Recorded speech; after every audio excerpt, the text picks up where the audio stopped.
This is Jonny Gould's Jewish State. Subscribe now, wherever you get your podcasts. Now, here's Jonny Gould. Stand up for truth against lies, for the disempowered against the powerful, to stand up against abuses of power, and to follow the evidence wherever it led.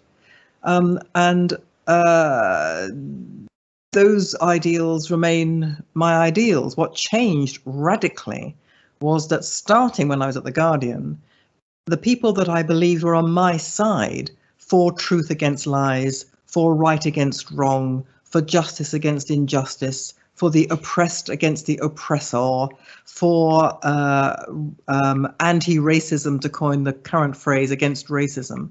All those people that I thought were on my side were on the other side. That was the shattering discovery that I made, or the conclusion that I came to, and that changed everything for me. It took a period of time because it was like finding your family as a family of serial abusers. You can't really believe it, and they're still your family. So it took me a while to disengage. And it took me longer for me to disengage from the left than it took the left to disengage from me. It took the left approximately 12 hours to disengage from me. The first column that I wrote, the second column that I wrote at The Guardian, was the first column that I wrote that almost overnight, it was about education. And overnight, I became right-wing. And at that stage, I couldn't understand what was going on. So I've changed considerably, but in the most important respects, I've not changed. As Brendan O'Neill told me in an earlier episode of Jonny Gould's Jewish State, I haven't deserted the left. The left has deserted me. And my word, for a guy who called himself a revolutionary Marxist in the 1980s, I find it quite difficult to disagree with him on many fundamental issues. There was an extraordinary one where I pushed the envelope towards the end of the interview. I wanted to see what he thought about Margaret Thatcher selling off council houses in the 1980s, which I called the greatest a social act of progress in Britain in my lifetime. I saw it with my own eyes as a tallyman in Walsall in the West Midlands, and those houses were looked after. And of course, lo and behold, he came from a home like that in Burnt Oak. So it's an extraordinary thing to find that in this sort of, paradigm of left and right, Margaret Thatcher, some of her ideals of the individual being empowered seem to be what he believed in as a Marxist in the 1980s. I'm really struggling with these identities now. Well, I have a lot of time for Brendan O'Neill and for other writers for the Spiked website, but they are confusing because, as you say, they started out as Marxists and now they're Thatcherites. And this is one of the curiosities. I mean, you see, I was never a Thatcherite. That is to say, I'm not a Thatcherite now. I believed at the time, and I still believe, that she was a very great person, that she did various things which were absolutely essential to get Britain going. And the most important thing, in my view, that she represented and embodied was the belief in Britain as a nation. She wanted to end the demoralization of the country, which in her view had caused it to go into a period of constant decline and defeatism. And I thought that was admirable at the time, and I still think that was one of her most important contributions. But she stood for a way of thinking which I think is still a fault line in the Conservative Party, because it's not conservative. To me, being conservative is to conserve what is of inestimable value in our society. And to that end, a lot of people who have always voted for the Labour Party, the famous Red Wall constituents in the north of England, for example, they are social conservatives. They believe in conserving the nation, its values, their way of life. Now, there's a great strain in the Conservative Party, which was embodied by Mrs. Thatcher, which is more what used to be called Manchester liberalism. It's the espousal of the free market as being the unalloyed good that will change everything for the better. And it seemed to me at the time, and I wrote this at the time when I was already persona non grata on the left, but I wrote it at the time, that Mrs. Thatcher's way of thinking, which was a kind of free market liberalism, lined her up, in fact, with the left, because the banner they all marched behind was liberty. Now, liberty is very important, but as a means to an end. And it seemed to me that both the so-called conservatives, the free market liberal conservatives like Mrs. Thatcher, and elements on the left were making freedom into an end in itself. The left, on the left, it took the form of social policy. So, lifestyle choice. Everyone's sexual arrangement was the same value as everyone else's, that sort of thing.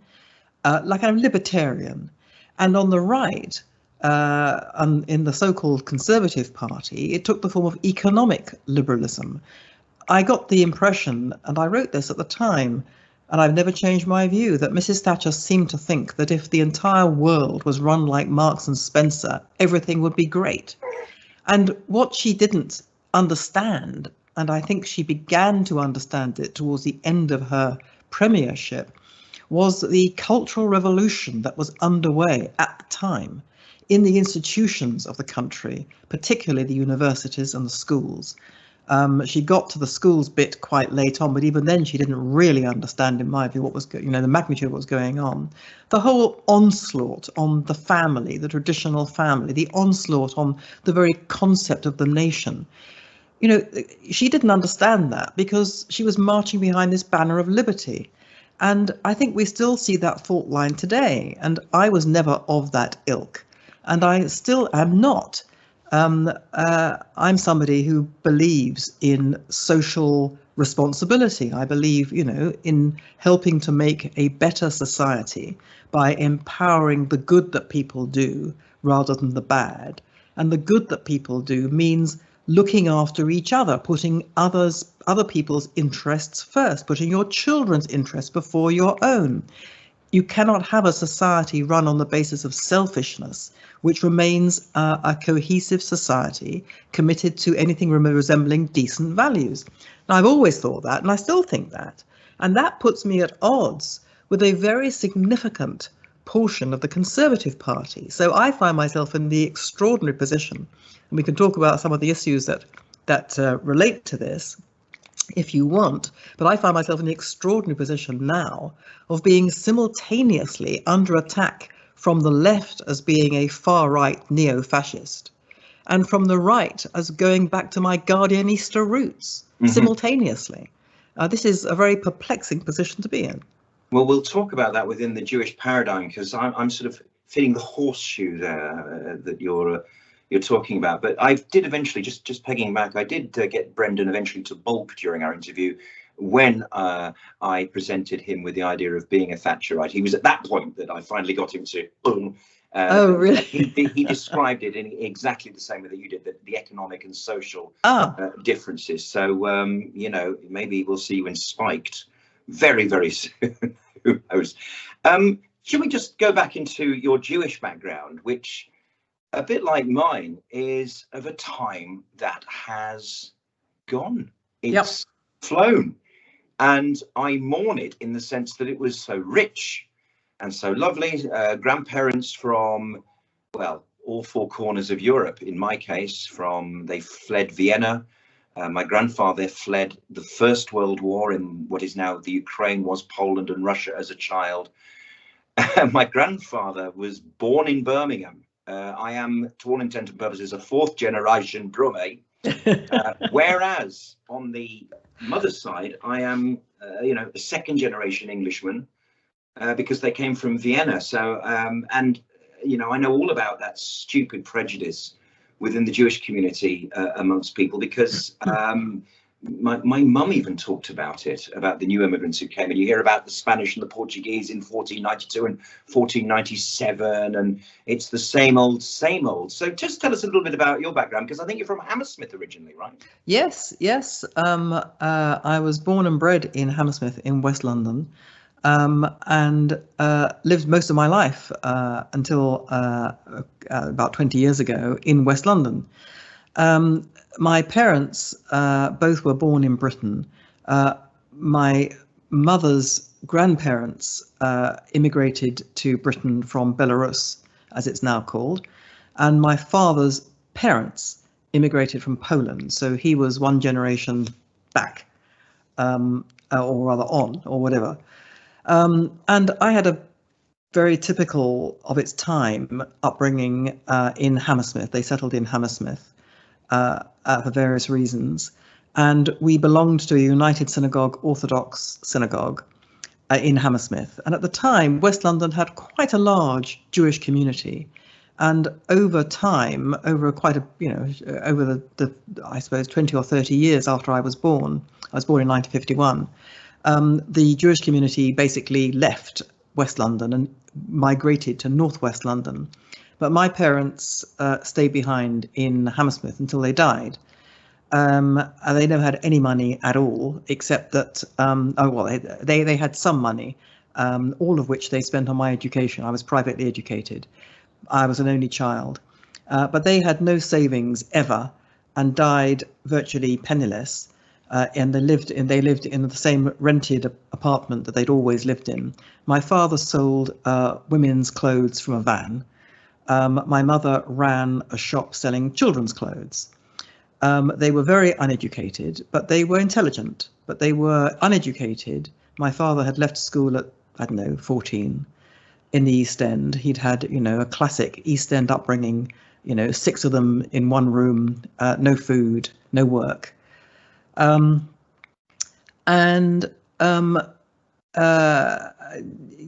We were not Sabbath observant. We were not Shomer Shabbat.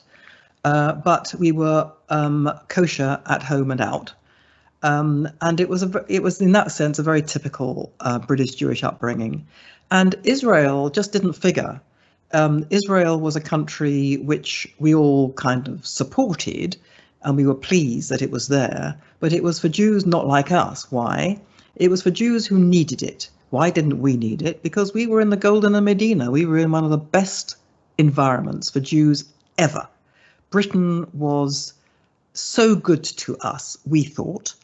We were so grateful to it, we told ourselves, for having taken us collectively in and for treating us so well, because the British, unlike the more excitable continentals in mainland Europe, were absolutely stoical and phlegmatic. They were, as people, the British were as grey and damp as the weather.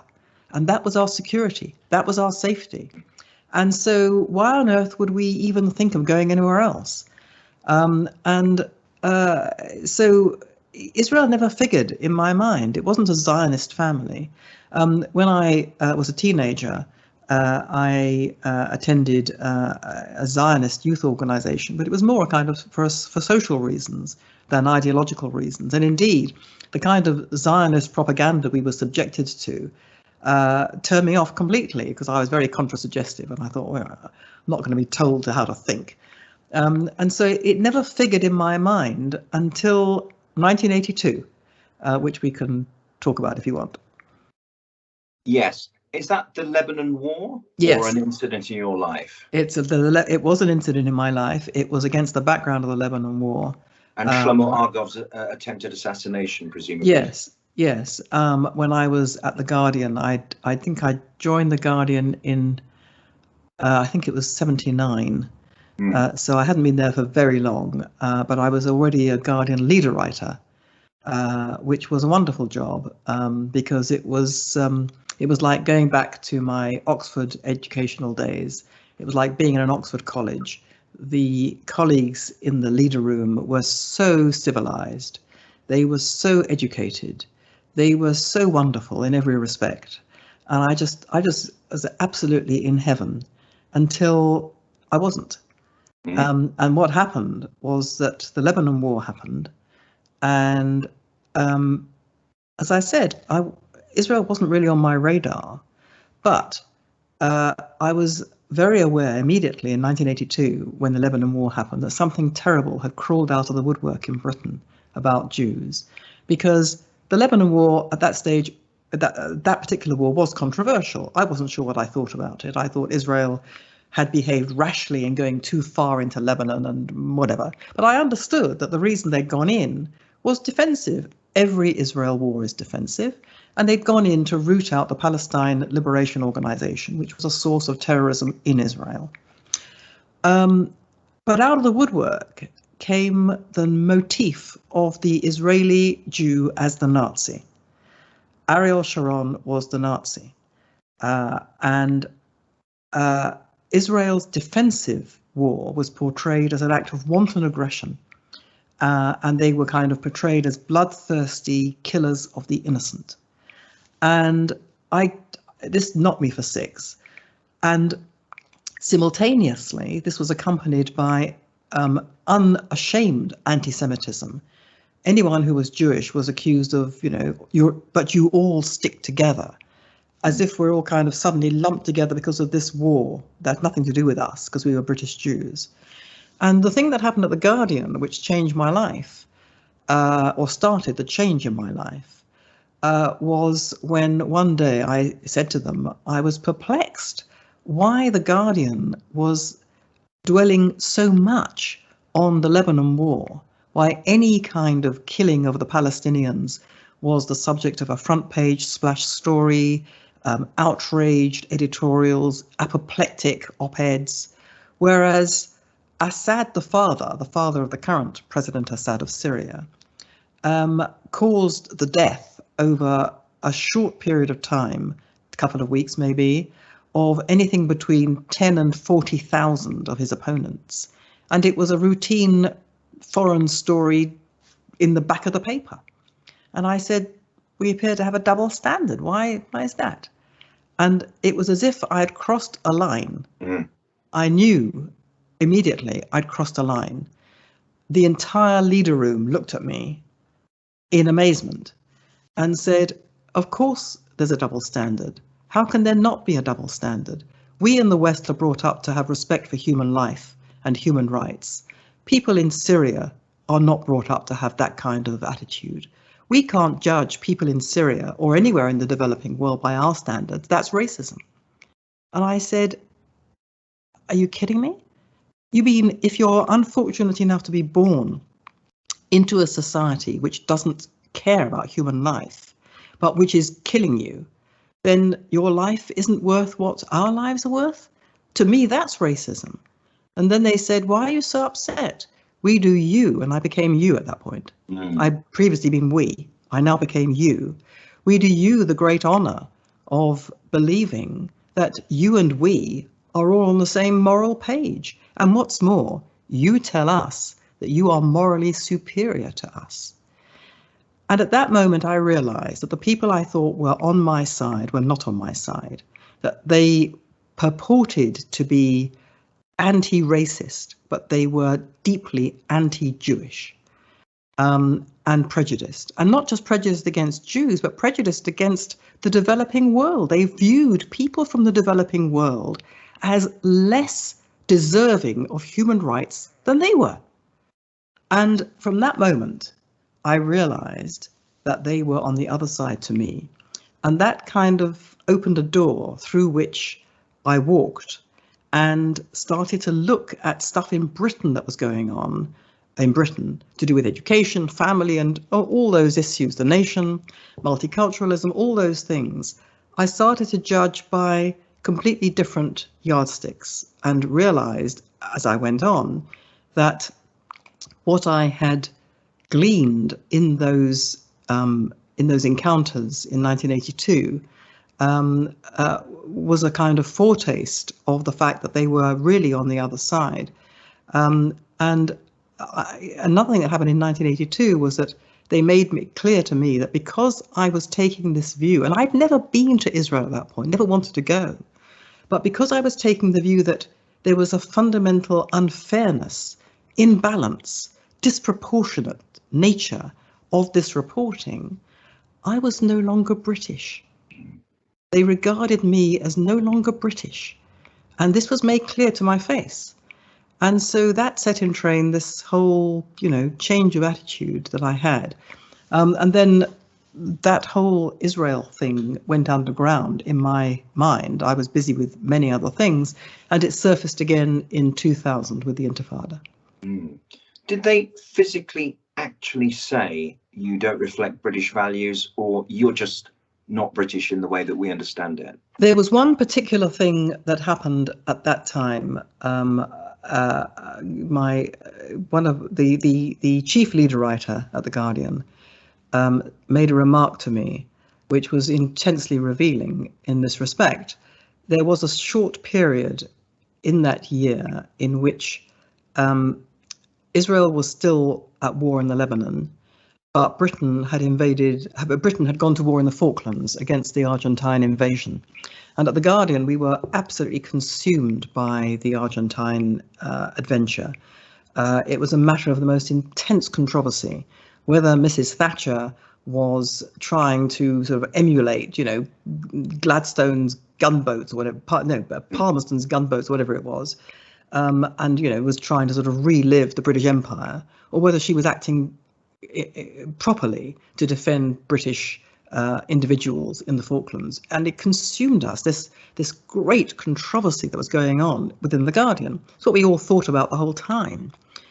And one day I met but the Lebanon War was still going on.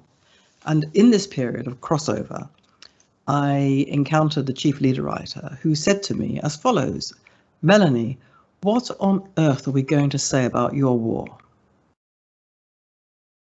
And he did not mean the Falklands. My war. All because I had simply questioned the disproportionate and venomous coverage of Israel in the Lebanon. But the Falklands was no longer my war. I was no longer British. And that attitude, I intuited then a lot. It wasn't said to me in such graphic terms, but it was made quite clear. And in fact, I went to a debate. I think this was after 2000. It was a debate run, as I recall, by The Economist. And in the course of that debate, it was about the Middle East. In the course of that debate, somebody got up, the proposer of the motion or whatever it was, the main speaker, and said the British Jewish community has got a problem because unless they disavow Israel, we should no longer consider them to be British. And everybody just nodded. Everybody nodded along. And, there have been crude things like that, but which are unambiguous. But after my encounters at The Guardian in the early 1980s, I came across this attitude a lot, but expressed more obliquely, but making it quite clear that there was something very un-British about supporting Israel. You couldn't support Israel as a Jew and be British. And of course, this is, a unique position for the Jewish community. No other community is presented with this ultimatum that, your view of another country influences whether or not you're actually British, considered to be British. And it's this, this imputation of disloyalty and treachery. And in 2000, it became from 2000, it became so overt that at that point, I decided that we'd all been living in Britain as British Jews in a fool's paradise. There had been a kind of 50-year moratorium on the normal course of events, which was basically to disdain Jews or even hate them. And because of the discovery of Auschwitz and the extermination program, the genocide, it had all gone underground. And now Israel was providing people with an excuse once again to be anti-Jewish. And this was actually said to me by somebody who I'd previously held in high esteem, somebody with liberal credentials, but who had always struck me as very open-minded, somebody in journalism. And he said, "You've got this whole anti-Semitism thing completely wrong." And I said, "Why have I got it wrong?" And he said, "Well, what you have to understand is that after the war, none of us could say anything about Jews. And now we can again." And I said, "What? You're telling me that because now it's open season on Jews, this is a good thing?" And he said, "I didn't put it like that." And I said, "But that's exactly what you just said to me. the social disapproval of anti-Semitism has now been lifted by Israel providing you with the excuse to be horrible about Jews again, but you can sort of launder it through Israel. That's exactly what's happened. So, this has been a long, slow and painful process for me, very painful indeed, because I'm British. I mean, Britain is what made me. It's part of my character, damp and wet. It's part of me. I'm not, and consequently, it's immensely painful. It's, as I said before, it's like a family. You suddenly realise that they've been abusing you. Sure. I mean, you've given up the warm beer, but apart from that, we're okay. So and thank you for talking in such emotional terms. Which I got you onto the subject because I heard a very similar discourse in Giles Fraser's podcast, Confessions, about your departure from the left of journalism via the New Statesman, the Guardian. Do you still have friends over there, or have you divorced the lot of them? They divorced me. So, but you've got no pals from that place anymore. No, not from the left. No. What do you say about the Jewish people, very high-profile Jewish people who are still in there? They have to suck all of that up. I mean, they do. There's no way else of putting it. They have to live that life in a kind of jimitude, in a way.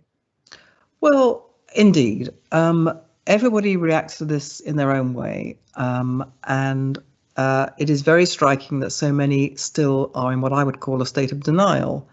But they are very often people who live fairly insulated lives. And they don't come across what I came across so much in personal terms, because they're not mixing in those sorts of circles. And the second point is that they are people very often for whom Israel is, as it was for me all those years ago, not part of their lives. And these people are quite irritated by it because it keeps being thrust at them. But it doesn't really concern them. And if they think about it, they kind of agree that Israel really, does stuff that is really bad. They've bought the lies. They're very often people who know zero about Jewish history, zero about the history of the Middle East, zero about the current situation in Israel in terms of the politics of the region. And all they know is given to them by the BBC and the mainstream media, and they are ignorant and prejudiced. They bought a lot of the prejudices. So when they tune in to the Today programme, they don't react in the way that I react, with horror and revulsion and outrage at the lies that are being put over as truths about Israel. They just suck it in and they think it's true. And so that's a significant proportion. And then there's a proportion who do get it, but who are, moving is just not an option. I fully understand that. Moving is a luxury for many people. For many people, they are so entrenched through their work, through their family ties. It's unthinkable. In other words, the level of pain would have to be, and let's hope this never happens, but the level of pain would have to be, in order for them to consider moving, to consider their position was so bad they had to move, the level of pain would have to be inordinately higher, and let's hope that never happens.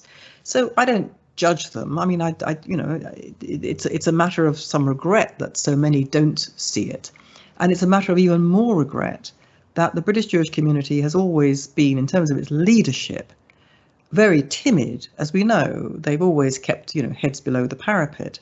And there are so many things they could and should say that would start to educate the rest of the country about the lies that are passing for truths. But they never say it. They never say them, partly because they actually believe the lies themselves, and they think that the truth is too extreme, or they do understand, but they take the view, which is very understandable, that it's not worth their while because of the punishment that will be inflicted upon them socially and professionally to tell these truths. And I fully understand that, and that is true. So they're silent. And this is a very tragic situation, because people like me who come along and say stuff about the Palestinians' attitude, their anti-Semitism, for example, about the fact that Israel always behaves legally, regardless of what anyone else might say, I'm regarded as extreme. The bigger the truth you say in these circumstances, the more extreme you are painted. So Indeed. This is a matter of some regret. Indeed, I have been punished bitterly this year for my stance on really being Jewish, actually. It was about the knee. I took a very similar position to you on that. I don't really want to talk about it too much because the podcast is about my guests, not me. But if you read the Jewish Chronicle, I've appeared on the front page a couple of times about Villa. And a bit like you, I was kicked out of a community, my city, where I thought I belonged. There are 189 fascists in the Holt End at Villa Park. That is the amount of people I've had to block. I never blocked anyone in my long and distinguished Twitter history before that. But they're in the club, they're in the first team, they're in the Holt End, and yeah, it's painful. However, I still go on about love for Villa and love for football, because when it's played without politics, it is a very beautiful thing. Sure. Until a final, until we take penalties, and then it becomes a point of agony again. How important, Melanie, is Israel to Jewish discourse and identity in the 21st century? Is the future cradle of Jewishness? What role does the diaspora have in our future? I'm going to use evidence A, which is the general and quite considerable decline in the Ashkenazi pronunciation of all prayers at shul. You know, I was brought up with Ashkenazi pronunciations. It's dying out, and of course the whole culture is an Ivrit culture. Gay Gesundheit. We won't be hearing that for very much longer either. But you know, that is sort of figure one, evidence that really the future cradle of Jewishness is in the consensus of the 9 million people, 8 million of which are Jews who live in Israel. Yeah, well, look, I spend most of my time now in Israel, which is in itself an extraordinary situation for me. Partly for that reason, because I think this is where we need to be properly Jewish. Now, I spent most of my life thinking that it was an absolute sacred duty to be a diaspora Jew, that we had a duty to be a light unto nations, to spread Jewish values. But I've changed my view, to put it mildly, and I now believe that in Britain, Jews are, as they always have been, there on sufferance. However they parse it in their minds that they are equal citizens, they will never be. And I've come to realize that this is the Jewish condition. That the Jewish condition, if you read the Torah and you think about it, you read there, we are destined to be always on the other side. We are Ivrim. This is what it means to be on the other side, and we are a nation deliberately set apart. We are not to be counted. It's written in the great book. We are not to be counted as other nations. Now, this, of course, sends most British Jews and diaspora Jews absolutely wild, because it's against everything they believe in. It's against everything I used to believe in. Yeah. But I do believe that it's part of Jewishness to be separate. And the idea that, we can ever be safe and secure in the diaspora is an absolute illusion. That's not to say everybody should basically pack up and come to Israel. It's not possible for vast numbers of people. But if you're asking what whether Israel is central, yes, it is absolutely central. This is where Jews are Jews regardless of what people think of them, and it is a country set apart. There's no question about it. It is unique, and many Israelis can't bear this thought. many Israelis, particularly, secular Israelis living in Tel Aviv, if they're young, I stereotype, but nevertheless, you get the point. Their whole thing is to be like everybody else in the world. They can't bear the fact, why should we be singled out? Indeed, if you come at it from a secular position, why on earth should they be singled out? Why should Jews be singled out? But we are, because we single ourselves out. So in Britain, you have a situation where, assimilation and the loss of the Jewish community is accelerating. Yes. In America, it's much, much worse. In America, 70% are liberal in their politics and liberal in, broadly speaking, the same people are liberal in their religious observance. And within a few generations, they are not. There's only going to be a small, very orthodox community. The Jewish community, as we know it in America, is simply dying. And in Britain, it's going the same way, but in a gentler trajectory. So there's no future. There's simply no future. Even in the most benign circumstances, there's no future. Whereas I think of Israel as not just the center of Jewish life in the world, but I think of Israel, and people may find this a little far-fetched, but I think of Israel as potentially the last man or person standing in the West. Because if you look at the West, it is literally dying on its feet. Look at the birth rate. I can't give you the figures, but basically it is below replacement rate in Britain. Italy's worried, for example. In many countries in Western Europe and in America, it's either just about at replacement or just below replacement rate. Similarly, the Muslim world going off the cliff that way. Whereas Israel, 3-point-something children per woman, including in secular Tel Aviv. And this is a country, in Israel, it's a country which is optimistic. It actually believes it has a future. Yes. And so its birth rate is booming, its economy is booming, its happiness index is very, very high. This is extraordinary.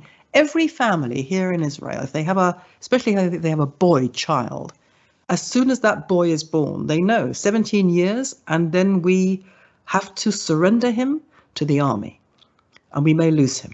Everybody lives with this, everybody. And a lot of people live with the bereavement of children who have died in the service of Israel. And this goes on without remission. Yes. And yet it's one of the happiest countries in the world. Yes. Because there's a sense of purpose, a sense of self-belief, a sense of collective endeavour. And it's extraordinary to come back to Britain, leave aside the corona crisis, but to come back to Britain where everybody lives in peace and plenty, where there are, 10 varieties of yogurt in the shops, where you have so much consumer choice it's coming out of your ears, where people are wealthy, where their children are not threatened by military service and dying in the cause of their country. And they have everything. And they're so miserable. Mm-hmm. And they're so cynical. And they see the bad in everything. Yes. And it's the most extraordinary contrast. And so I think something fundamentally is out of kilter, not just with the diaspora world, but with the rest of the world. And Israel is bucking the trend.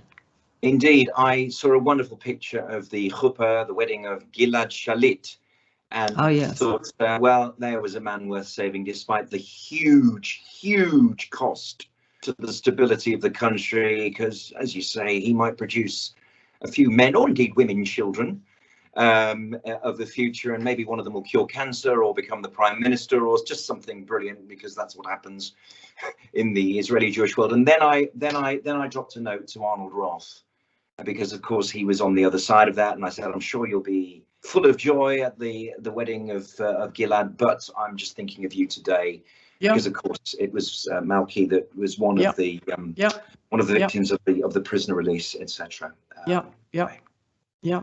I mean, Israel is one of the most dangerous countries in the world for a Jew to live in that respect. Yeah.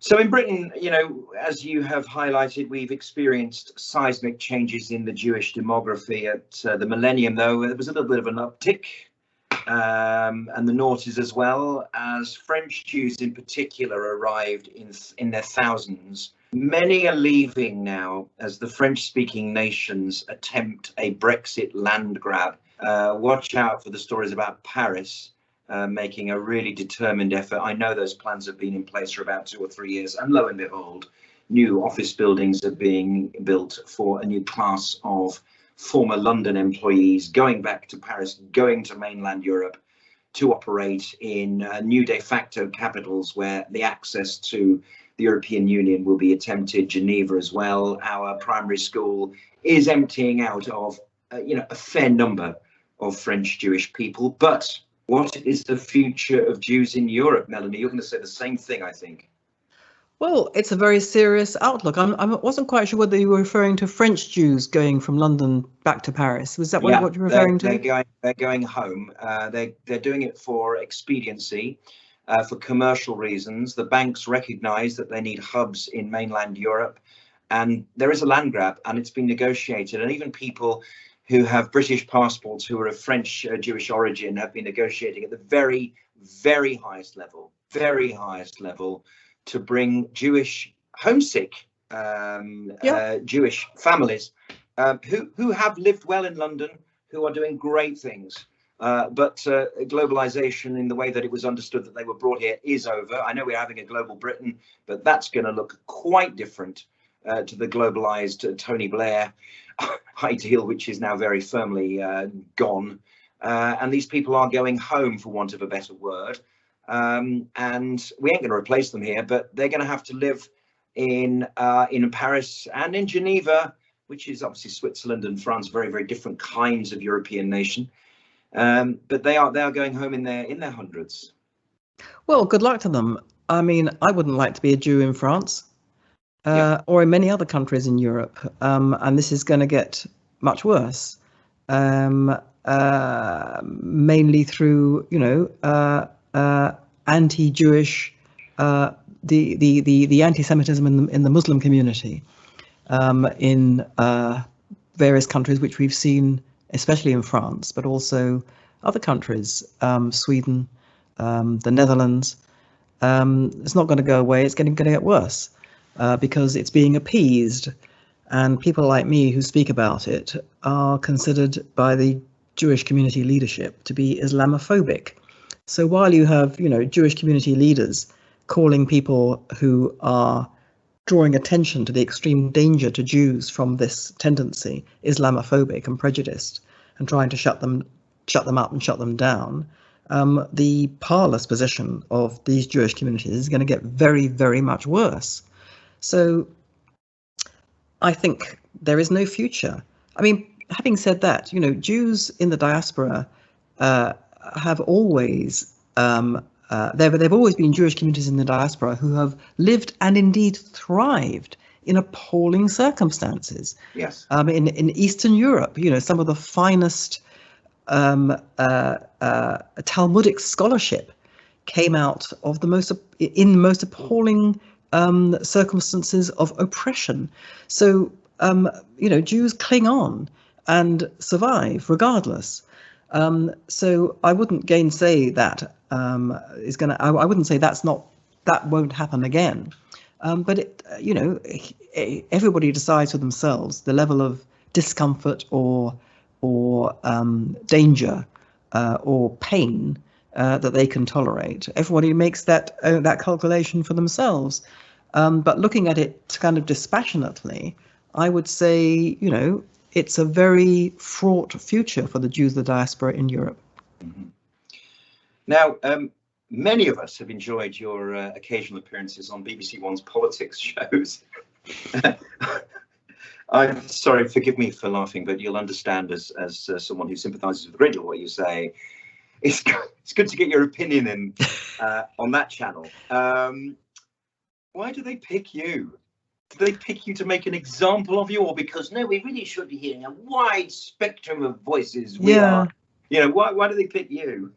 Well, as I've often said to the BBC, I am invaluable to them as Correct. the acceptable face and voice of what they consider to be lunacy. Right. They've got to have it represented. Yes. And because they know there's a constituency that, that has to be represented. They have to be seen to be fair. And also, I'm good box office. I, bring in the ratings. And I can only assume that that's why they do it. But they when I started speaking about Israel and anti-Semitism in the year 2000, I'd never spoken about it really before. To begin with, they kept putting me on the basis that I had to be heard, and I was always matched against an Arab or a Muslim or an Israel basher. Previously, I'd been matched against a left-winger. Suddenly, I became the Jew, and I became matched against one of those people. And then they stopped inviting me on, and they've gone to some lengths to avoid giving me any kind of platform where I might speak about these terrible, forbidden subjects. And so when I'm offered the opportunity, which happens sometimes by accident, I take it. Yeah. And the reaction is like, oh, whoa, we've got to stop her. And it's really quite amusing if you can stand back and see it as such. For me, it is agonizing. Yes. Because I'm up against such a prejudice. Yes. That you can't penetrate it. So the way I deal with it, what I've come to realize over many years of painful experiences of this kind, is that, classically I'm in a studio, or currently on Zoom, up against a BBC presenter and one or two guests or more who are virulently anti-Israel, anti-Jew, whatever it is. But what I have come to realize is that the people that I'm actually trying to reach are not the presenter and the guests. I'm not trying to convince them. Yes. I'm reaching the people down the tube watching the telly, because they write to me in great number and say, thank goodness you were there. And that's the point. On the sofa, people are watching carefully and listening carefully. And among other things, they're saying, I never heard that before. Is that true? Can you give me references? And you suddenly realize, they really don't know. Britain is full of really, really decent people committed to fairness, justice, the rule of law, being nice to others. And they've been hooked onto a narrative which turns it on its head. And they kind of know it's wrong, but they don't know why it's wrong because no one's telling them. And suddenly somebody comes along and gives them a few nuggets of information. And they suddenly realize, my goodness, we never knew that. Is there more? And it's tragic when I find this. It's absolutely tragic because you realize then what we're all up against. So why these telly people keep doing this? I mean, you have to ask them. But basically, it's because I represent a constituency that they have to accommodate in some way. Well done. Well done for being that person. And Joseph Cohen says the same thing. Israel Advocacy Movement, that fantastic broadcaster on YouTube. He doesn't do it to confront the people he's never going to win against, some really terrible people that he comes up against. He does it down the tube for the benefit of the decency of the people watching. He gets coverage in the Sun newspaper in terms of the constituency that you're looking at in Britain, etc. Right. Now, Melanie, I was in synagogue the other weekend, and the rabbi at my synagogue talked about zeal, which I think's a great discussion because the guy, it's Shlomo Levine, absolutely brilliant man. Very lucky to have him as the rabbi at our shul. He says zeal gets a bad rap these days. He explained that the zeal that we're exposed to predominantly, particularly in the West, has a message of hate and division attached to it. Yet there is a zeal which could include compassion and love. And he then expands on it. We're all concerned with being middle of the road and, kind of this and that, and not tackling the things that need to be said or dealt with. Would the world be better off, Melanie, with zealousness which promoted love, not division? Well, I'm torn because I'm British and I don't like zealotry. I suspect passion, but I am passionate in pursuit of my anti-zealotry, if you see what I mean. So, unpick that one. Well, Winston Churchill, he gave us an example as a zealous man in the way that he was uncompromising about the Nazis. And we needed his zeal amongst the surrender monkeys around him. I mean, I get very emotional about stuff that I care about very much, because I care about the consequences of what's going on the other side of the argument. But I am suspicious of emotion. I believe that we should always try to be rational and follow the evidence and keep emotion in check. But that doesn't mean that we shouldn't be committed and outspoken and dogged. Now, whether that's, I wouldn't call that zeal. I mean, I know exactly what Shlomo Levine means. And yes, one should be passionate in respect of promoting truth over lies and justice over injustice and so on. But that's fine in theory. But in terms of a person, I think if a person allows emotion to dominate reason, then I think you're asking for trouble, even if the cause is a just one. Mm-hmm. Thank you. The most amazing thing about this podcast is the lessons that I get taught by each and every guest, and the fact that I can have a conversation lasting nearly an hour, like the old days, in front of a fire. And I'm extremely grateful for this, Melanie. Thank you indeed for your time. And I have one more question for you, an unscheduled one. It's something I looked up this morning. It's a new novel out. It's called The Legacy. The mystery behind a recently discovered medieval manuscript holding the secret to the survival of the Jewish people. His name's Russell Wolfe. Is that a family name? Is there an Uncle Russell in the family? He's a faded TV producer. He's struggling with his father's death, deeply uncomfortable with his own Jewish identity. He's torn between anger with his father, estranged over Russell's marriage to a non-Jewish woman, and grief over their failure to reconcile. So it's not exactly autobiographical, but it must be someone around your world. Tell us about the book. It's no one around my world, and it's everyone around my world. Yeah, it's a novel that I wrote in which I drew upon a whole variety of people and types that I'd met. And I wanted to get under the skin of anti-Semitism. And I wanted to do it in a way that knitted various things together that were important to me. And I'd never written a novel before. And amazingly, it sort of took over my brain. The characters sort of took up residence in my brain. And I now find it quite difficult to sort of sort out the fictional characters from the people I actually meet. Because I have drawn upon various people that I know, and I never thought I could write a novel, and I did, and it was eventually published. And first of all, I've been very gratified by the readers who have read it and who've written to me and have said the thing that matters most to me of all, which is I couldn't stop turning the pages, and I thought, that's what greater compliment can there be?